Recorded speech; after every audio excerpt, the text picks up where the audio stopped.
15-0. 30-0. 40-0. Hola tout le monde et bienvenue pour les demi-finales de l'Open d'Australie. En ma compagnie, un spécialiste de Rafael Nadal. Et bonjour. Bonjour à tous. Comment vas-tu? Bah écoute, ça va et toi? Et pas trop stressé pour cette demi-finale? Bah franchement un peu, parce que j'aimerais bien que Nadal quand même nous montre ce dont il est capable et je suis chaud. Je suis chaud. On a vu qu'il avait des problèmes d'estomac. Tu nous en parleras plus tard. On espère que ça ira mieux pour la demi-finale contre Matteo Berrettini. Ça va aller.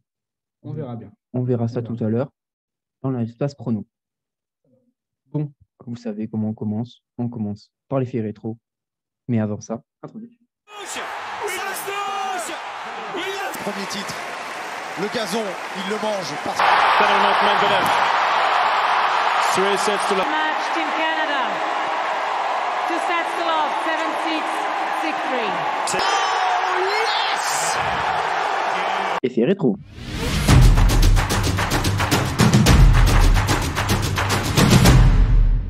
Alors, 2 matchs dans la nuit. Et ce matin, Barty Keys, la numéro 1 mondiale, qui est jouée chez elle. On pouvait s'attendre à un petit peu de pression, surtout que face à elle, Madison Keys jouait très bien en face. Elle avait sorti de très grandes joueuses, dont notamment Badoza, dont beaucoup pensaient qu'elle allait être très loin dans le tournoi. Elle a battu 6-1-6-3. Là, face à Barty, franchement, j'étais pas non plus hyper serein pour Ashley. Et elle a fait un match extraordinaire. Elle lui a collé 2 sets dans la première manche. C'était une démonstration. Dans la deuxième manche, elle a géré. Bravo Ashley Barty. Belle première finale. Et en plus, une première finale pour une Australienne. C'est parfait. Défonce tout, Ashley. La deuxième finale, franchement, c'était au niveau des cotes, c'était beaucoup plus serré. Parce que dans la première demi-finale, Ashley Barty était largement favorite.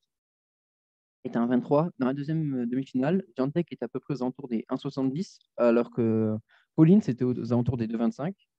Personnellement, moi, ce matin, je suis parti sur dire Collins, et bien heureusement, parce que sa puissance, comme on l'avait vu que face à Alizé Cornet, a fait la différence. Face à une Swiatek qui avait qu'un seul plan et qui n'a pas changé de plan, ce qui est un peu dommage.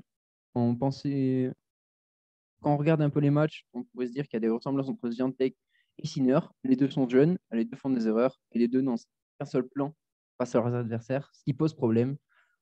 On l'a vu avec Sinner face à Tsitsipas où il s'est pris 3-7-0. On le voit là face à Swiatek où elle s'est fait dérouiller par Collins.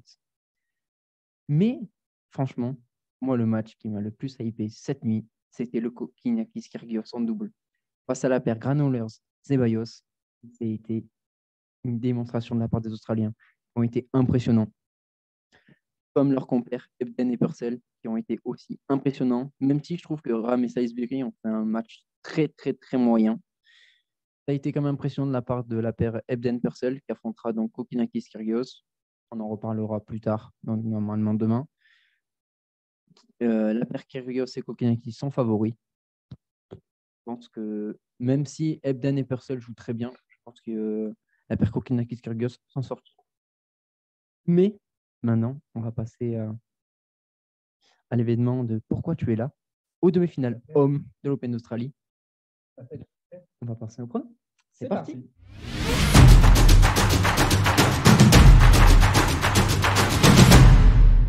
Alors, la première demi-finale opposera Matteo Berrettini et Rafael Nadal.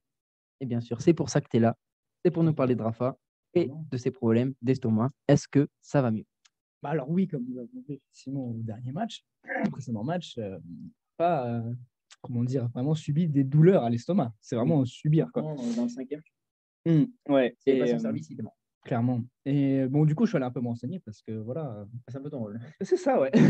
Et on m'a confirmé que ça devrait aller mieux. Ça devrait aller mieux. Et moi, il pourrait s'en sortir. Les cotes sont de ton côté. On peut voir un Rafa à 1,47. Clairement. Donc, ça montre qu'il est quand même favori. Face à quand même un Matteo Berrettini, c'est pas non plus un sacré client.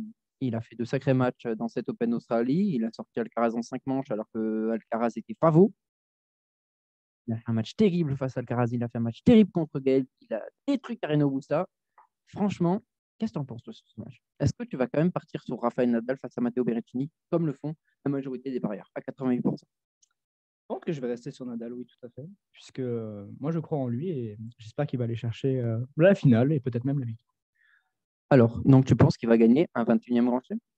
Ça serait beau. Et je l'espère profondément, puisque ça serait historique finalement. Il passerait devant Roger et Novak. J'avoue que je suis un peu fan de Novak, donc ça me ferait un peu chier. Mais Non, pas- Nadal, ça va bien se passer. Enfin, on Ouais. espère. franchement, je le souhaite et je suis assez d'accord avec toi. Je pense que Rafa va l'emporter face à Matteo Berrettini pour plusieurs raisons. Premièrement, comme l'a dit mon spécialiste à côté de moi, Gentil. je sais, ses problèmes d'estomac sont partis, donc il devrait jouer sans douleur. Sans douleur. On sait toujours que quand Rafa est sur un court de tennis, il joue, mais sans douleur qui lui font perdre son tennis. Face à un Matteo Berrettini qui va forcer sur le service, alors qu'on sait que Rafa est un excellent relanceur. On sait que Matteo Berrettini va aller à la volée. Et on sait que Rafa a des qualités de passing qui sont extraordinaires. Donc, sincèrement, même si Matteo Berrettini a un énorme service, je pense que déjà, là, il y aura un petit problème. Ensuite, au niveau physique, Matteo Berrettini a énormément dépensé d'énergie. Même si Rafa a eu un match en 5-7 contre Chapovalov pendant plus de 2-7, c'était plus le même Rafa. C'était un Rafa qui était quand même amoindri. Donc, physiquement, ça a moins puisé. Même si mentalement, il a peut-être puisé. Mais physiquement, je pense que ça va mieux que Matteo Berrettini. Même si Rafa est plus âgé. Donc, je pense que je suis assez d'accord avec toi. Je pense que Rafa ira en finale de cette Open d'Australie. On verra bien. J'espère pour toi. Et passons à la deuxième demi-finale. Celle qui, sincèrement, me hype plus que la première.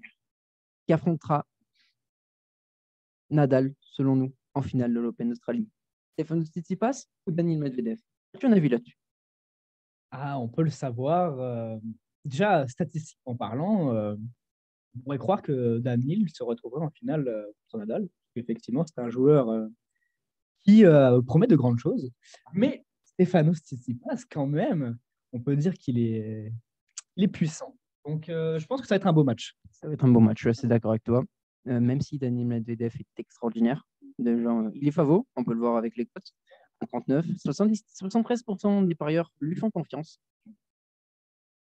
Je suis assez surpris. Je suis assez surpris. Je pensais que Daniil serait peut-être un peu devant si justement il est favori. Mais en vrai de vrai, Je pensais que ça a été un peu plus serré. je pensais que ça allait être plus serré. Là, on peut vraiment voir une grosse marge d'écart entre les deux, mais on verra bien aussi. Après, là où je te rejoins, c'est que Daniil a eu un énorme match face à Auger Aliassime. Le match pour l'instant du mois de janvier en 5-7 a été extraordinaire. Tsitsipas a détruit Yannick Sinner en 3-7. Donc oui, on aurait pu s'attendre à peut-être un 1,60, un 50. Mais après, je comprends les cotes. Daniil Medvedev est le favori du tournoi depuis qu'il n'y a plus Novak Djokovic. Et il a déjà remporté un grand chelem, ce qui n'est pas le cas de Stefanos. Et en plus, Stefanos revient d'une blessure. Donc même si on a vu au match précédent qu'il y avait des améliorations, je peux comprendre la cote. Du coup, toi, tu irais plus sur Daniil ou Stefanos? Moi, je dirais une finale quand même Daniil Raphaël. D'accord, donc toi, tu verrais. Après, ce n'est que mon avis, Bien sûr. mais je me verrais bien une finale comme ça. D'accord. Eh ben, c'est là où on va pas être d'accord. Moi, je vais partir sur une victoire de Stefanos Tsitsipas pour plusieurs raisons. Je trouve que Stefanos Tsitsipas peut tenir autant la balle qu'un Félix Auger-Aliassime et peut-être peut même des fois mieux la tenir. En plus de ça, on se rappelle de leur affrontement l'an dernier au même stade de la compétition. Stefanos avait quand même réussi à gêner un petit peu Daniil Medvedev alors qu'il était mort de son match d'avant face à Rafael Nadal en 5-7. Donc je pense que là, vu qu'il est frais, vu qu'il est en confiance avec sa victoire face à Sinner, je pense que si le match dure, on peut voir des signes De faiblesse chez Daniil. chez Daniil et je vois bien Stefanos créer la surprise et éliminer Daniil Medvedev. Et ça lui enlèverait la possibilité de devenir numéro 1 mondial. De toute façon, Après, on aura la réponse vendredi, hein, finalement. Donc, on verra bien. ah oui, demain, 9h30, on aura la réponse. Du coup, toi, ton combo du soir, Matteo Berrettini, Nadal, Camille Nadal. Toi, tu mettrais donc Daniil Medvedev. Donc, on serait une cote à 2,04 pour mon ami Valentin et spécialiste Rafa.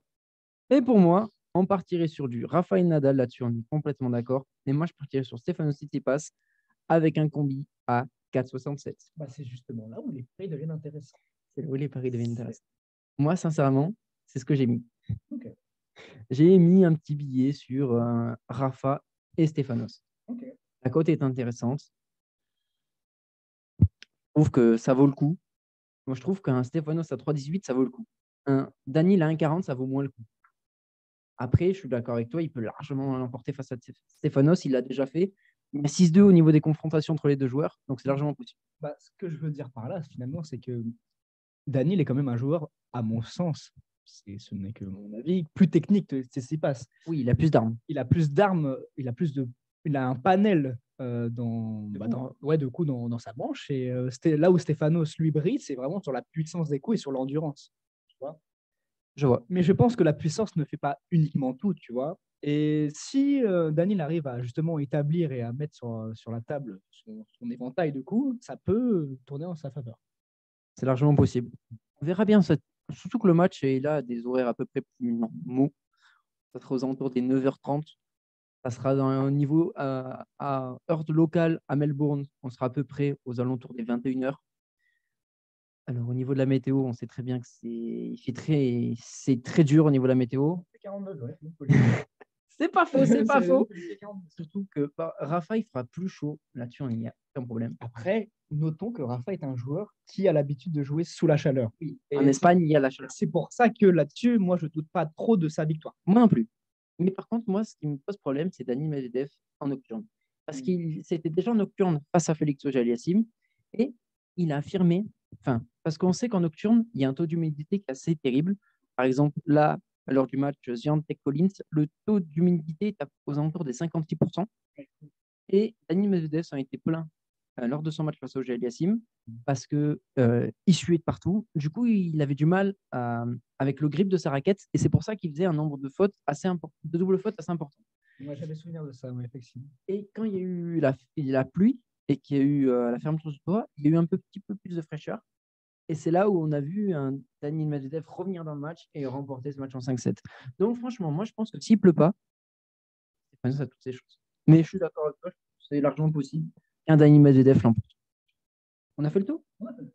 Bon, ben on vous retrouve demain pour la finale dames, la finale du double et pour faire un petit débrief de ces demi-finales qui s'annoncent être extrêmement excitants.